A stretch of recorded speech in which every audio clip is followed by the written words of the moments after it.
All right. So, as promised, I'm going to show you how this thing sort of works. I'm going to try and do it all in one edit, and I'm sure it's going to go absolutely tits McGee. Stick with me. So right now, this machine is set up to do webbing. So we're going to swap it over from webbing to do some ropes. I've got some shitty old ropes here. I'll show you them in a minute. And then we'll get them sewn up and show you the magic. Let's go. Okay, so to start with, we're on this side of the machine. You can see this little circle here. So this is what's called a bobbin. We have lots and lots of bobbins, all different sizes. What it does is that holds the bottom thread, that holds the thread underneath the machine. So when the needle comes down, the little hook of webbing, I'll show you in a second, a hook of thread gets caught underneath, and as the hook comes around, it catches it, and then it ties it in a little knot, and it comes back up again. I'll show you. So this is the bobbin winder. So just on this side here, whoop, you can see that's where the threads are, the thread bobbins.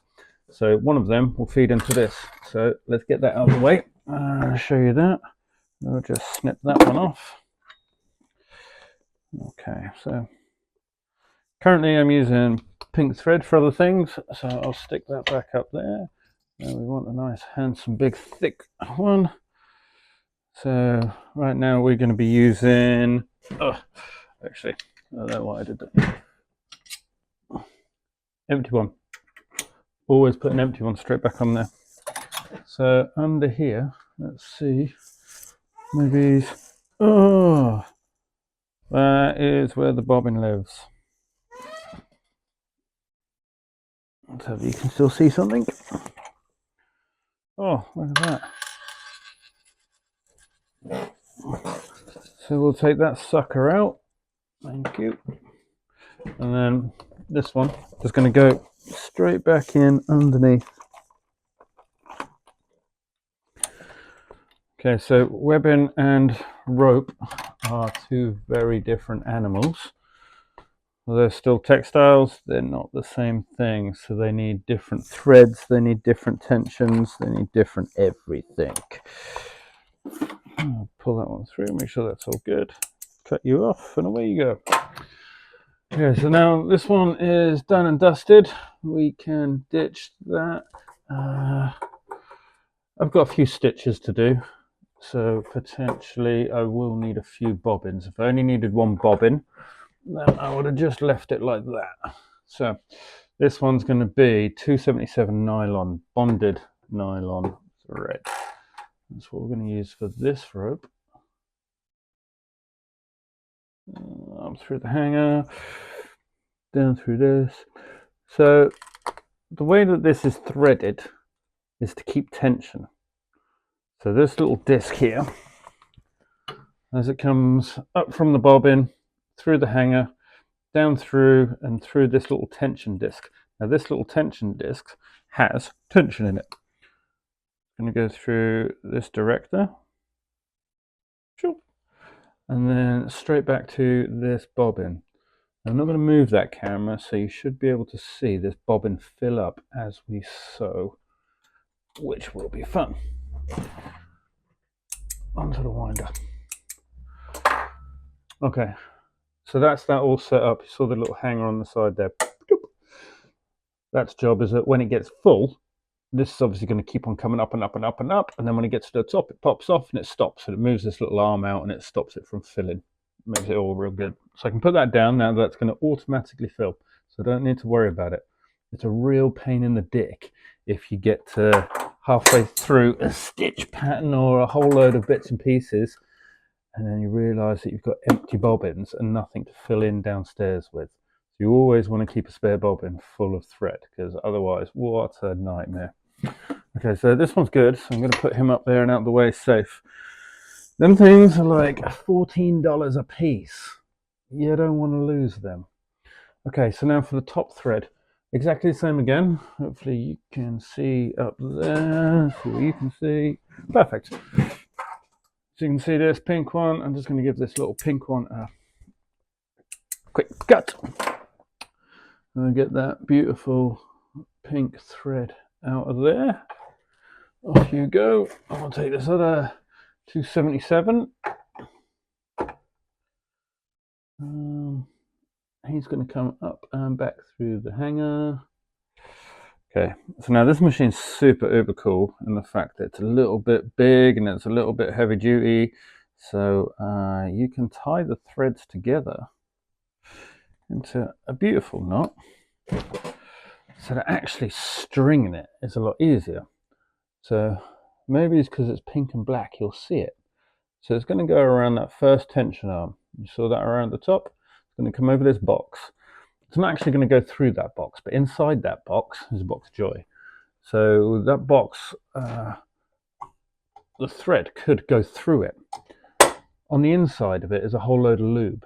So if you're going to sew something really nasty and horrible, you could run the thread through the lube and it'll make it all a little bit nicer to get, easier to get through. Also, if you had coating for your threads, if you had anything else, you can put it in that box too. Okay, so as it comes across, you can see it just coming across the top of this one now, through that little hole. When it gets around to the back side here, beautiful. Okay, so now you can see the threads coming down. It's going to hit this first tension disc, goes through a little eyelet down here, and then hits a second tension disc.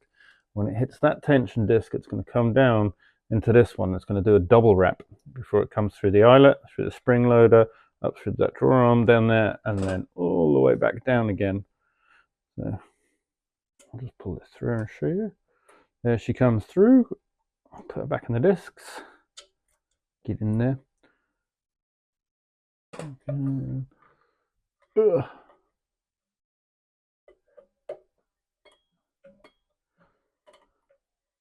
it goes. Bump.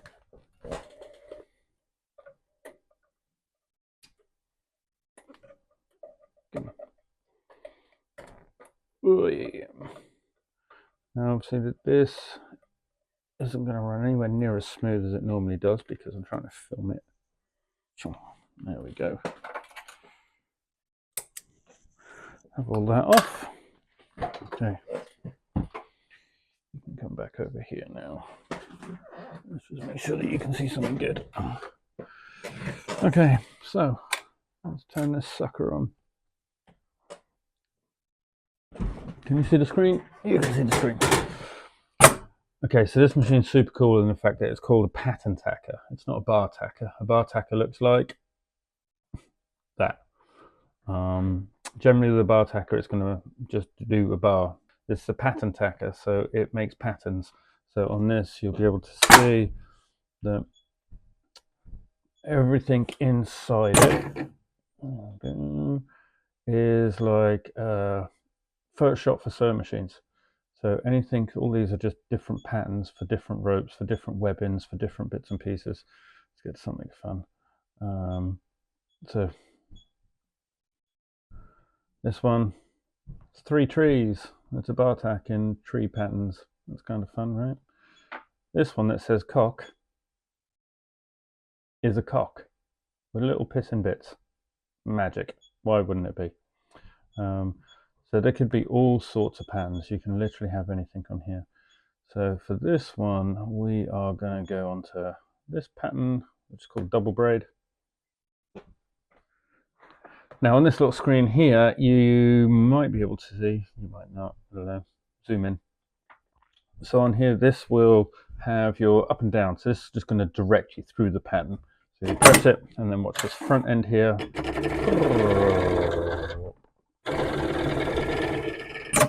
Isn't that cool? So this little section here is going to tell you how many stitches you've got and how many movements the machine's got. The machine's got more movements than stitches, right? So like if you watch these first 4 or 5 movements, 1, 2, 3. So it takes 3 movements before it even gets to a stitch pattern because it's got to get in place. So you've got to take all that into account. At the very end, it's got some other things that it can do, whether it backtracks on itself, it ties knots on itself, it uses the cutter, has a cutter underneath so it can cut the thread, keeps everything flush and nice. Let's put that back there, that is. Up on the top, it's all just about your name and your number, just so that I can remember where everything is. As you saw, there's quite a few patterns in this. This will hold 1,000 patterns. I think at the moment I've got something roughly about 150 patterns on here. probably mainly only use something around 15 of them patterns, maybe 20 of them patterns, and the rest of them are just kind of bits and pieces of fun for the moment. They're projects that I'm kind of working on. They're something that just need a little bit extra, or it's a great idea. It just isn't really made it yet. But you'll see all that in the break room. It'll all come out. Okay, this side here, we got speed. So this thing will go up to like warp speed 9. Warp speed 9 is too fast. You don't need that in your life.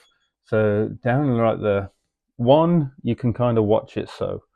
3 is quick enough.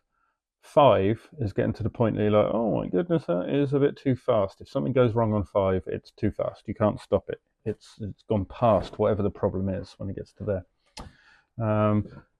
Outside of this little thing does have like a whole load of other pages that it can go to. So if you just need to do the bobbin. So as I was saying earlier, the bobbin, it's an automatic winder. So it will do it as it sews. It uses the same motor on the back. So when it stitches, it winds the bobbin. If you haven't done that, then you need to jump through a couple of screens to put into the bobbin and then do the bobbin on its own. Do the bobbin on its own, you've got to take all of the material out. You've got to take the thread out of the way, because otherwise it just ties itself in knots, and it's more hassle than it's worth. So yeah, just always remember to put your bobbin on. Outside of that, you've got all these adjustments. So you can adjust everything about this machine. It took me a really long time in order to work out how to adjust everything. Like,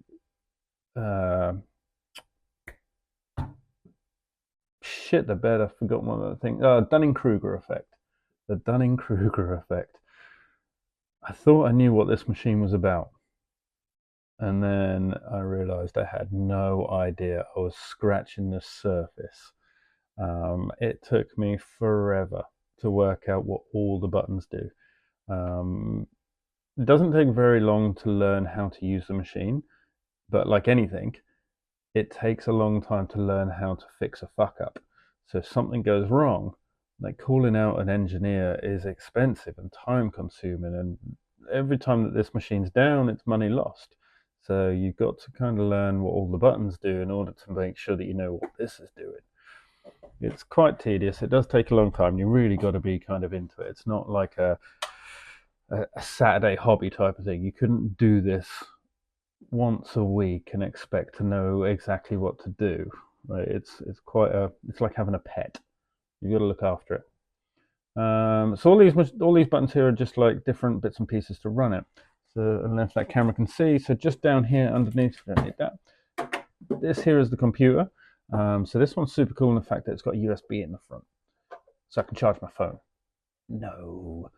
So what I can do is I can save patterns to it, and then I can sell patterns, I can ship patterns. So if somebody else has a similar machine on the Mitsubishi line, then I'll be able to save whatever pattern that I've got and ship it to them. And then they can test that pattern on their machine, put it on their brake bench. We can share patterns, shared knowledge.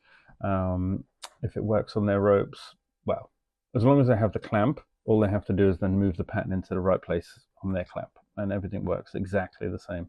So I could share pictures of bar tack turds with whoever has the similar machine. They can do the same things, right? So that is the computer. That is all of that. Okay, so what is super, super, super important on this thing? Super important, because this thing costs so much money, is oil. You've got to put the right oil in the right holes regularly. So regularly. So Mitsubishi did paint most of the holes in red. So there's a whole load of holes on the top and some on the side, and then there's some others that are hidden about the place that when I worked for a first company that bought this machine, they didn't tell us. I had no idea. So it didn't get oiled in the right places at the right times. Oh, I'd like to say that I'm sorry about that. Shit happens. So when it comes out your own pocket, like this one did, you take a little bit more time to work out where all the real oil holes are and what they're doing. So fortunately, I've taken this machine to bits a few times because I've had a couple of little niggles with it. So kind of like, nah. When you really take things to bits is when you really learn what's inside it. This one's moved buildings twice, 3 times. Each time that you move it, it's terrifying because it's something like 500 pounds. When you buy it, it doesn't come with a plug. There's nothing to plug into the wall. It's just bare wires. It doesn't come with a needle. So you have to work out your needle size for whatever the product is that it comes with. The clamp that it comes with is near useless at best. You could use it, but it is pretty shit. So you have to get another clamp made. Like one of the clamp engineers that works for the sales company is like $2,000 starting price on a clamp. Yeah. Like most clamps will come in and they have to have them changed. A different one for rope, a different one for webbing, a different one for different sizes of webbing, because like webbing comes in all sizes, doesn't it? 8 mil, 20 mil, 12 mil, 13 mil, 14 mil, 15 mil, 18 mil, endless amounts. So it needs to be adjustable in all them ways. And you need to have it hold the right width as well as length, which is a problem. Generally, when you're sewing a rope, it doesn't fit in the same clamp as a webbing because they're two very, very different sizes. Fortunately, I have a very, very, very clever friend that's an engineer that eats this sort of shit for breakfast. Whatever, he's got this, easy peasies. Okay, so that's that all done. Oil done, motor. So the motor is underneath. Looks like this. Hopefully I'll remember to add a picture of the motor underneath. The motor feeds the belt. The belt comes up to the back, goes around the wheel goes around. The wheel going around then turns into a cam coming down. That will then turn into a little 90-degree shaft onto the bobbin. As it comes down, it'll drive all the way into the needle, and effectively, in simple terms, it makes the needle go up and down. Very simple. So you can see behind me, you have the air tank. So the air tank is what powers all of the front end, which is effectively the computer. So the computer says turn left, the clamp turns left. At no point does the needle move. The needle just goes up and down. That's its job. It doesn't go anywhere else. It's the clamp that will move around and draw the picture, or the pattern, or whatever you'd like to call it. So it's all this front end here. As you can see, the little pistons on it. That's all air driven. So that's all very important. It also has this little vortex needle on here that blows on the needle, because things get hot, especially when you pump up the power a bit. If you're going through some dirty old ropes, if you're going through some really thick material and you want to do it quick, things are going to get hot. Friction happens real fast, and it's very easy to melt things. So if you're going to blast yourself through a nylon rope or a polyester rope, that needle is going to get hot quick and start melting. So you have this little blower on it that will just, which is fabulous. It keeps everything cold. But it also means that that 80-gallon tank there just goes off like every, whatever, half an hour, 40 minutes. And certainly when it's like now 11 p.m., when that tank goes off and you're not really expecting it and you're concentrating on whatever this stitch pattern is, like, yeah, I jumped through the roof, shit my pants. Okay, so coming around to the front, on the front here you can see the tension discs coming down, needle coming down, and then it comes through this and this little foot here. So this little foot is basically just to hold the material down so it doesn't bounce up and down on the tray too much. So if the needle goes in, gets stuck and pulls the whole thing back up again, this little foot is going to hold the material down so the needle can get back out. If the needle doesn't come back out, the computer doesn't really know to stop moving the clamp. So this is going to keep moving even if the needle is stuck down. So that's happened a few times. Then the needle snaps and all shit breaks loose. These two screws here are supposed to hold like a little safety shield. Yeah, I'll put that in the same class as safety glasses. Like, we'll just go with a safety squint. You don't really need that. It gets in the way a little bit, doesn't it?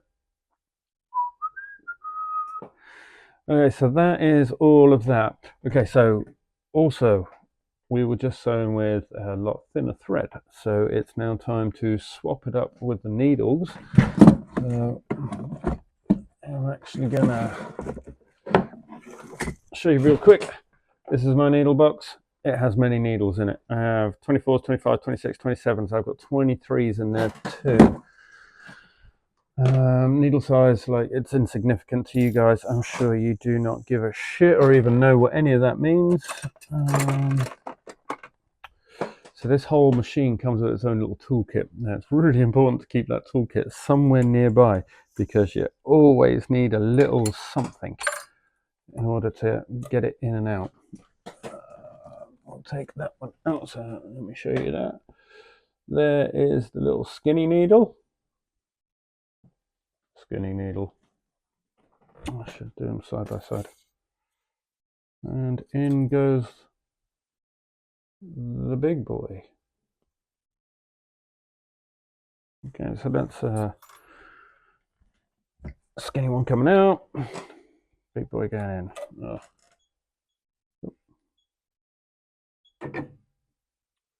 Whoopsies. There we go. So I should show you on this needle real quick. Can you see on the needle you got that? You got the needle hole up there. You can see it by the Mitsubishi sign. There's the eye. And if I twist it around, can you see there's a dent in the needle? There's like a channel for the thread to go up all the way through that needle. Now if I turn it sideways, you can see there's like a hole in the back. There's like a shaft missing. Shaft, that's not the right word. But yeah, there's a bit missing. So that's where the hook underneath comes in. I'll show you that in a second. I'll stick that sucker in, make sure that he's nice and straight. Because this is a bar tacker and it's front facing, it means that the hole goes in the front. With your standard sewing machine at home, normally you'd be sat around to the side feeding things in, right? So it almost seems like the needle's going into the wrong place. And she goes, make sure that's tight. Make sure that's tight.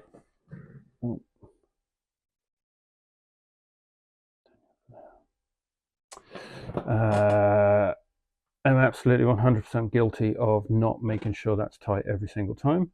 And then you go to sew something, you get 2 stitches in, and it just starts crunching because the needle isn't sat in the right place. It's come out and now it's going sideways.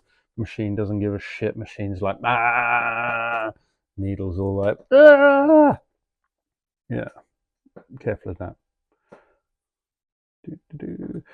Okay, so thread through the eye of the needle, thread through this little foot down here. Pull that out, up you come.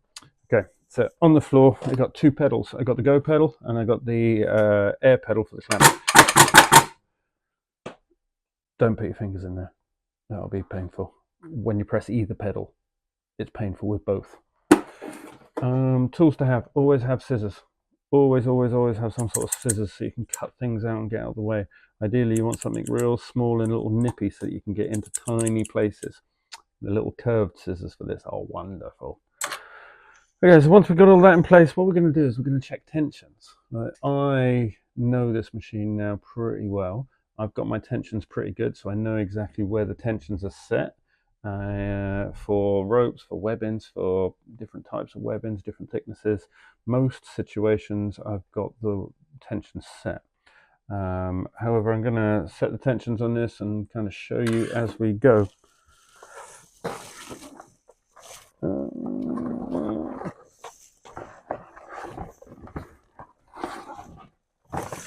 It was a perfect moment to say I've got this spare bit of rope.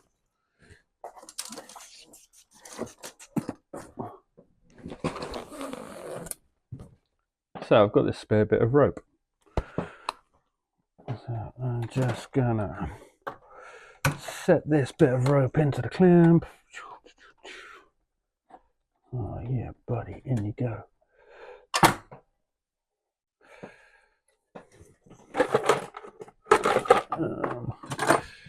Okay, so for the webbing's a lot thinner, so the foot needs to be a lot lower. The rope is a lot taller, so the foot needs to go up a fair amount. On the post, on the foot post here, there is a whole load of measurements.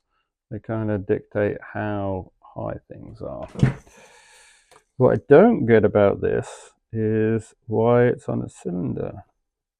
If this was on a D shape, because this foot doesn't ever need to change, it needs to stay perfectly straight in the middle all the time. So why is it a round thing on a round thing? Why is it on a D shape where it just goes up and down? Missed that, Japanese people, didn't you? Smarty pants. Okay, so that's it. If this foot is slightly off, forwards or backwards, it'll either push the needle in the wrong place, which is obviously terrible news, or it'll rub the thread. If it rubs the thread, it's just going to wear it out and then it'll stop sewing properly because it'll just bung up inside the machine where the thread doesn't work anymore. Okay, so just gonna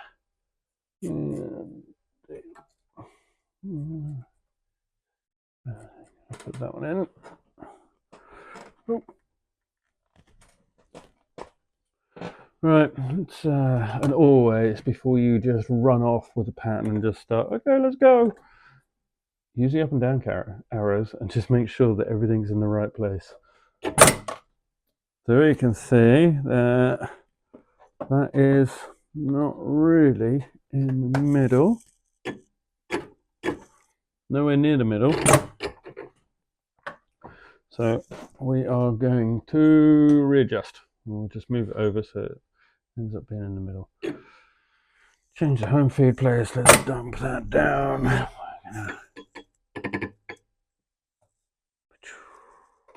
Oh, you know what? I'm actually gonna slightly move that foot.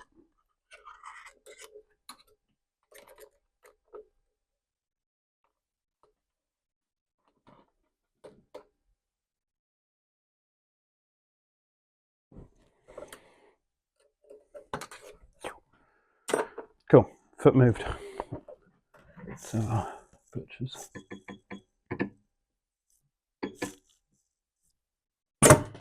Okay.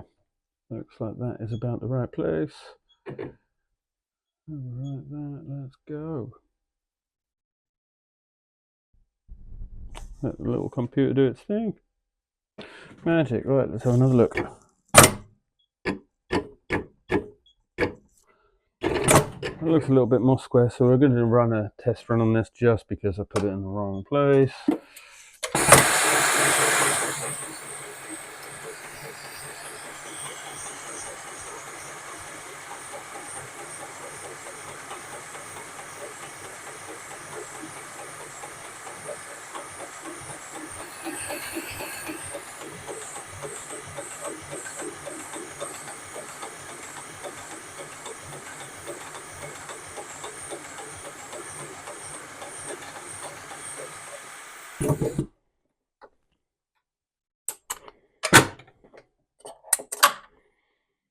Okay, so as far as patterns go, can you see how smooth that is on both sides? So that means that the tension's worked. Let me go and find, oh, that would be cruel. Let me, okay, I might pause this a second. I'm going to go and find a light color piece of rope, and then we're going to knock the tensions out, and I'll show you what it looks like when you have bad tension on your rope. Oh, you would be wonderful.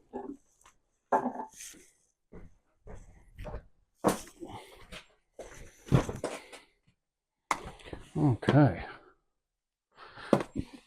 Oh, bit of double Estalon, Yale, in white. Who uses white rope? Okay, so the way that the tension works is the more tension that's coming from the top, the higher up it pulls the knot. So if there's not enough tension on the top, it's going to bung up underneath. If there's too much tension on the top, then what's probably going to happen is the thread will snap. So I'm going to take a load of tension off from the top, and then you'll see it just make a mess underneath, right?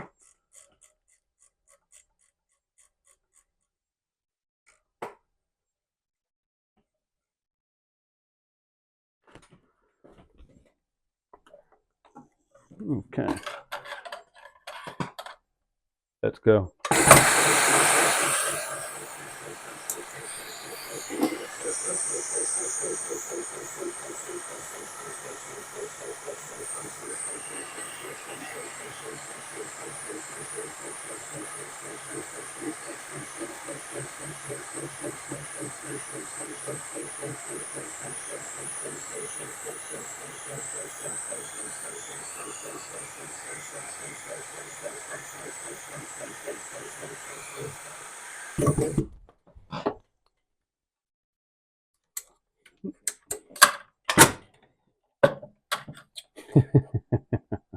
Damn you.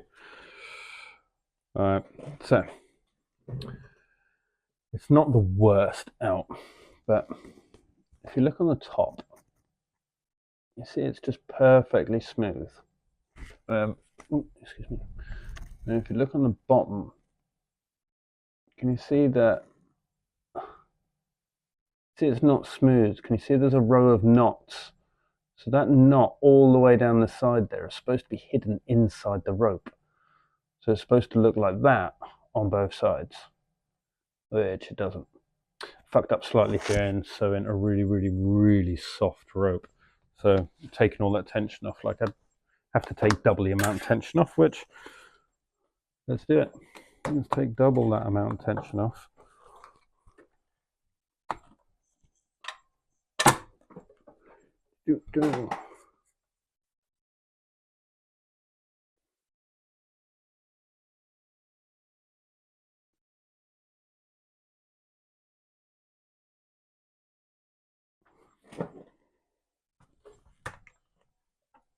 Okay, let's go.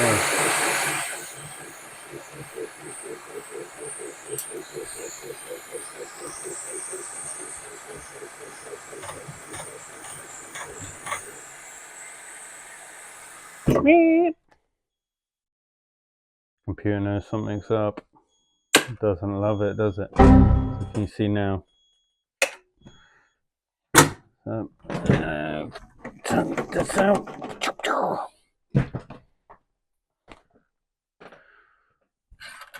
So whenever that happens, which isn't really often nowadays, but whenever it does happen, the computer needs a good 10-20 seconds just to fully power down before you turn it back on. So otherwise you turn it back on and it goes, there's something up here, pal, that you should leave me alone. So let's get you down under here.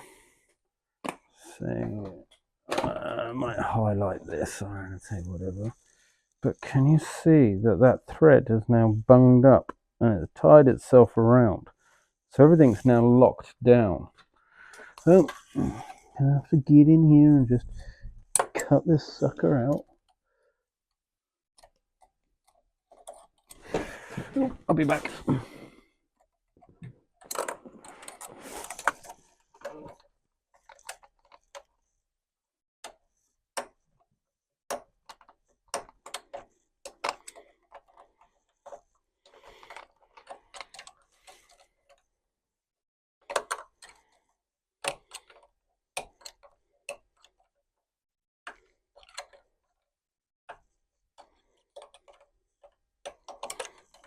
Now, I could take the toolbox and I could undo all the screws and do it all properly and whatever else, but I'm not gonna.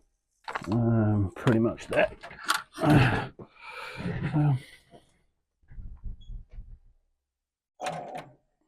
pull that one up. I'll have you out of the way. So you can see that we took all that top tension away and just start pulling it from behind. You can see that underneath. Oh, too far the wrong way. I'll show you. Just start putting on the top, and then underneath it just went into a big knot and tied it up. So let's just come in here and tidy all this up real quick. Make sure that that's all out the way and good. I'll reset everything. Say sorry to the poor machine. You didn't like that. Okay. I'll back out. Let's go back with.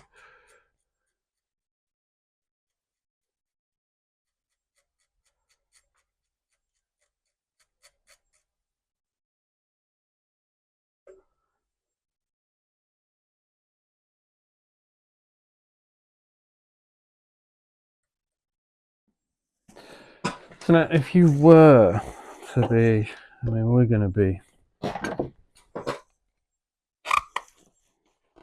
Oh, sorry, rope. What's this one?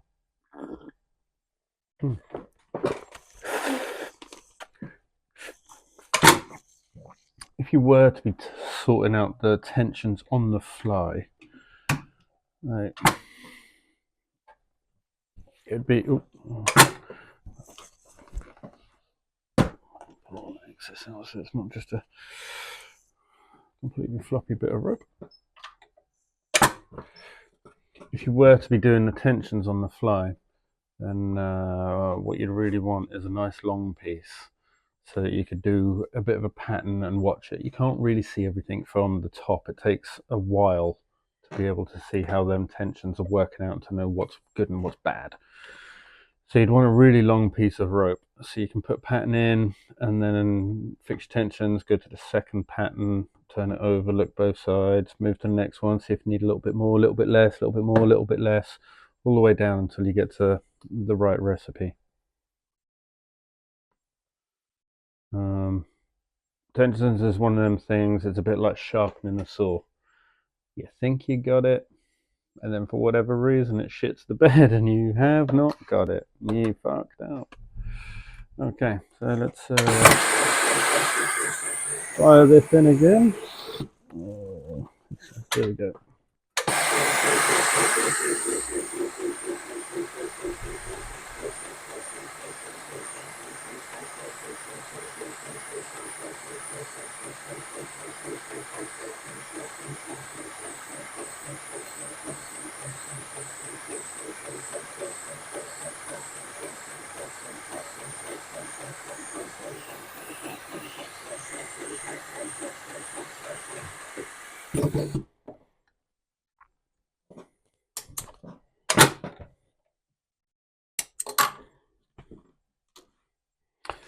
So you can see that now we're back to smooth on the top, smooth on the bottom, knots in the middle. Stitch pattern is obviously wonky as a donkey because this rope is soft and not climbing line. But we get rid of that one. And we're to throw this one back in again, which we don't need to right now because I'm going to sew the other end of it into a lanyard for somebody. Then it would be back to normal again. I think that's probably about it for sewing machine wise. It's kind of how it works. Like always, any questions, anything you want to know, whatever, give me a shout. Leave a message down there.